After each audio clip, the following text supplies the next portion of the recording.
The most recent settlement was $600,000. It was a motor vehicle case, but not your standard kind. An individual who was a home care provider didn't know where she was.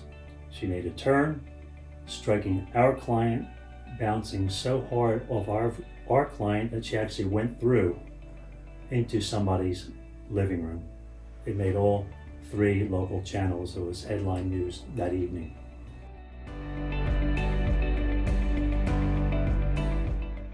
I would say it wasn't a challenge of this case so much as something that occurred, which does happen during the case. Our office evaluated the case at $50,000 to $60,000 to $70,000, fair range. She was very happy with that figure. Went to a settlement conference. While discussing the case, she, in the interim, had fallen at home. Very serious injury, massive infections while at the hospital, this domino effect of injuries. The question was, does that fall at home have anything to do with the original motor vehicle case?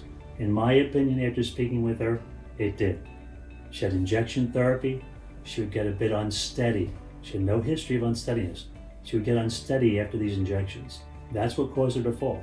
Of course, the defense argued this has absolutely nothing to do with this case. This happened at home.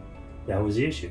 So this pretty straightforward case, 2 years later, we resolved for $600,000.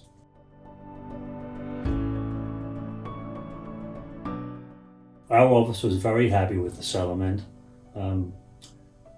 Some cases you become personally involved with the client, and I was with this woman. She lived by herself. She fortunately lived across the street, literally in a cul-de-sac, from her employer. If it wasn't for that, I don't know how she would have survived in the beginning. This person looked after her. His wife looked after her. If we had settled for the original amount, which was a fair value at that time, before she fell at home, I don't know how she would be surviving right now. She certainly could not be in her home. She would have been in some care center, and her life would have been, in my opinion, miserable. So the fact that she's in her home with her dog, across the street from her former employer, that was more than a successful result. It would have been devastating to her if this did not resolve for that amount of money.